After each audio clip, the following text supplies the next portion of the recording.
తాకట్లో ఉన్న బంగారాన్ని విడిపించి ఆ రోజున మార్కెట్ ధర కట్టి మిగిలిన డబ్బును మీకు అందిస్తుంది కొమ్మూరి గోల్డ్. మీ గురించి చాలా విషయాలు తెలిసినప్పటికీ ఒక విషయం ఇవాళ చూసి నేను షాక్ అయిపోయాను. మీరు ఫస్ట్ పాడింది కోరస్ పాట. కోరస్ ఎలాగమ్మా? వేణువు గారితో నాకు ఇప్పుడు వాళ్ళతో పరిచయం ఉంది కొద్దిగా. వేణువు గారు ఏమంటే ఒక విజయ స్టూడియోలో వాహిని విజయ వాళ్ళు ఒక పిక్చర్ తీస్తున్నారమ్మా. ఆ పిక్చర్ పేరు అప్పుడు తెలియదు, ఇప్పుడు అందరికీ తెలుసు అనుకోండి. కన్నతల్లి. నా గురించి అందరికీ తెలుసు, చంద్రహారం. ఓ చంద్రహారం. అప్పుడు వేణువు గారు అన్నారు, అమ్మ వీళ్ళు తీస్తున్నారు, మీరు అక్కడ కోరస్ పాడండి. పాడితే అప్పుడు అందరినీ ఒక్కొక్కరు 1 by 1 అని వింటుంటాడు ఆ ఇంజనీర్ గారు. అప్పుడు మీ వాయిస్ నచ్చితే మీకు సోలో ఇస్తారు చెప్పి అలా అప్పుడు ఆ టైంలో వచ్చాను. చంద్రహారం మొట్టమొదట వేణువు గారు నన్ను అక్కడ తీసుకెళ్ళారు. భయం వేసిందా పాడేటప్పుడు? ఇప్పుడు భయపడుతున్నాను.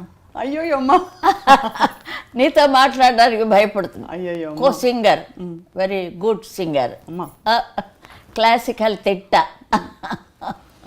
అమ్మ అవును, కానీ మీరు విజయనగరం జిల్లాలో క్లాసికల్ నేర్చుకుని క్లాసికల్ పాడుతూ డిప్లొమా పాస్ అయ్యానమ్మా. అవును, అంతా అయింది, కానీ నాకు సినిమా పాటలు అంటే ఇష్టం. మా నాన్నగారికి ఇష్టం లేదు, మాతాపిత గురుదైవం ఉన్నట్టుగా ఆయనకి ఇష్టం లేదు. నేను పెద్ద సింగర్ అవ్వాలి, ఇది అందరికీ తెలిసిందే. లతా మంగేష్కర్ గారి పాటలు విని మీరు చాలా ఆనందపడిపోయి అప్పుడు ఆ రోజుల్లో ఆవిడ నా మానసిక గురువు అయిందే. అవును అంతే. మిమ్మల్ని సౌత్ ఇండియా లతా మంగేష్కర్ గారు అంటారు, కానీ మీ అభిమానులందరూ వారే north Indian all India Susheelamma అంటారు. కరెక్టా కదా? ఎవరికి తోచిన ఐడియాలు వారు చేస్తుంటారమ్మా. అందుకే ఇప్పుడు మీకు నేను ఇంటర్వ్యూ ఇస్తున్నాను. అందరి హృదయాల్లో నేను నివసిస్తున్నాను. ఇంకా నాకు ఎక్కడ ఇంటర్వ్యూలు ఎందుకు అంట.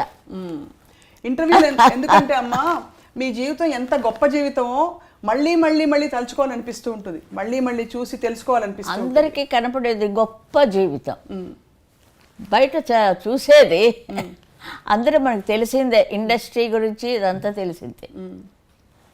అలా వెళ్ళాలంటే ఎక్కడికో పోతాం. లేదమ్మా చెప్పండి, 4 విషయాలు పంచుకోండి.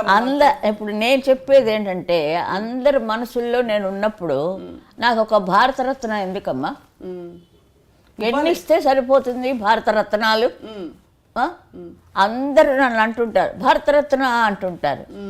నాకు ఇష్టం లేదు, ఇష్టం లేదు, ఇష్టం లేదు. అందరి హృదయాల్లో ఆ పాట అలా మెసులుతూ ఉండాలి అంతే. రేడియో విప్పితే కన్నడ నుంచి మొన్న ఎవరో ఫోన్ చేశారు, అక్కడ తెల్లవారుజామున 3 గంటలు అయిందిట. 3 గంటల నుంచి నన్ను లేస్తే మాకు మామూలుగా ఇలాగా మధ్యాహ్నం అయింది. అమ్మ ఎక్కడి నుంచి అంటే కెనడా. ఎవరైనా ఫోన్ చేస్తే చూస్తాను, మామూలు అమెరికన్ కాల్స్ అంటే వస్తాయి కదా ఆ నెంబర్లో. దాని నుంచి నేను తీశాను. ఆవిడ ఒక లేడీ ఏడుస్తూ కూర్చుంది. ఆవిడ ఎంతోసేపు మాట్లాడదు. ఏంటండి అమ్మ? అయ్యో అమ్మ మీరు దొరకడమే చాలా కష్టం అమ్మ. ఇప్పుడు టైం ఎంత అయిందండి మీ ఊళ్ళో? కెనడా నుంచి మాట్లాడుతున్నాను. 3 గంటలు అయిందమ్మా తెల్లవారుజామున అంది. అంతే. అలాంటి అభిమానులు ఉన్నారు. అంతటి అభిమానులు హిందీలో లతాజీకి ఉన్నారు, సమంగా నాకు ఉన్నారు. నన్ను హిందీలోకి రమ్మంటే నేను కుదరదు అన్నాను. మీకెందుకండి, లతాజీ ఆశాజీ అందరూ ఉన్నారు, నేను అక్కడ ఇంకేం పాడాలి, నాకు తమిళనాడు ఉంది చాలు అన్నా. మీరు తెలుగువారి గాన కోకిల. కోకిల కూస్తుంటుందండి, అది పాడదు. అంచేత ఆ పేరు నేను తీసుకున్నాను, గాన కుయిల్. అమ్మ మీరు ముసిరి గారి దగ్గర పూర్తిగా నేర్చుకున్నారా? అంటే మెడ్రాస్ వెళ్ళినప్పుడు మాస్టర్ గారు, ముసిరి మాస్టర్ ఏమనేవారు మీ పాట విని అంత పెద్ద విద్వాంసులు? ముసిరి గారి దగ్గర నేను చూసాను అంతే. ఎక్కడ అందులో ఉంటేనే కదా. 3 నెలల నుంచి చదివానేమో అడయార్లో. ఆయన ఉన్నప్పుడు ఒక 3 నెలలు చదివి ఉంటాను. ఆ తర్వాత తీసుకుపోయారు కదా. Film industry. ఫిల్మ్ ఇండస్ట్రీకి వచ్చేసాక ఇంకా మళ్ళీ క్లాసికల్ వైపు చూడలేదు. కానీ క్లాసికల్ మీకు పాడడంలో కొంచెం సులువయ్యేవి కదా గమకాలన్నీ? ఫస్ట్ క్లాస్లో పాస్ అయ్యాను. అన్ని సినిమా పాటలు పాడేటప్పుడు క్లాసికల్ ప్రభావం ఉండేదా మీ పాటలో? మీకు అనిపించిందా? మొన్ననే ఏదో ఒక పాట వచ్చింది, అంత క్లాసికల్గా ఉంది. అలాంటిదాన్ని దీన్ని ఎలా పాడైనా అనుకున్నాను. Light music. ఏం పాటమ్మా? అంతాలో నీవే తారే తారెట్టే అదే విశ్వనాథం గారు, అదేదో డబ్బింగ్ తెలియదు.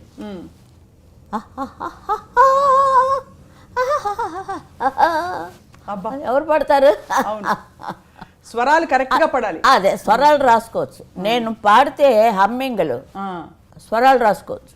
అంత క్లియర్ కంటే నేనేం చెప్పలేను. అంతే కదా అమ్మ. అప్పట్లో లీల గారు, జిక్కీ గారు బాగా రాణిస్తున్నారు. అవునండి, లీల గారు నాకు చాలా చాలా తెలుసండి. మాతో అస్తమాటికి మా ఇద్దరు పుట్టుపడి తెలుతుండేవాళ్ళం.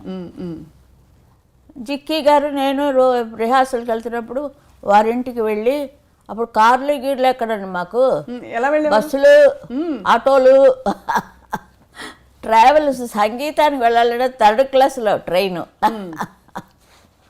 అలా ఉండేదాన్ని. అంటే మొదటి బిగినింగ్లో మరి అంతే కదా. మీర గారు అంత మంచి పాటలు పాడారు. జిక్కీ గారు అంతే, వాళ్ళది ఒక తరం వచ్చింది, ఈ తరం వచ్చింది ఇప్పుడు నాది. ఇంకా నెక్స్ట్ ఏ తరం వస్తున్నది, దాన్ని వెల్కమ్ చేయాలి, విసుక్కోకూడదు. పాత పాటలే బాగున్నాయి అని అంటుంటే నాకు చాలా చికాకుగా ఉంటుంది.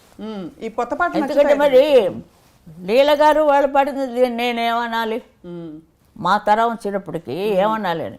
ఎలా అమ్మా మీకు మాత్రం అప్పటి వరకు మందర స్థాయిలో ఉండే శృతిని ఫీమేల్ సోలోస్ మీరు కంప్లీట్గా తారాస్థాయికి మీరు తీసుకువెళ్ళారు. చాలా హై పిచ్లో పాడేదానివి కాబట్టి అన్ని క్వశ్చన్లు అడుగుతున్నావు అమ్మా. ఎట్లా అమ్మా, ఎట్లా కుదిరింది మీకు? పాడతారమ్మా, ఆవిడ కూడా పాడేవారు. వాళ్ళు మెయిల్ వాయిస్కి తగినట్టుగా పెట్టుకోవాలి కదా.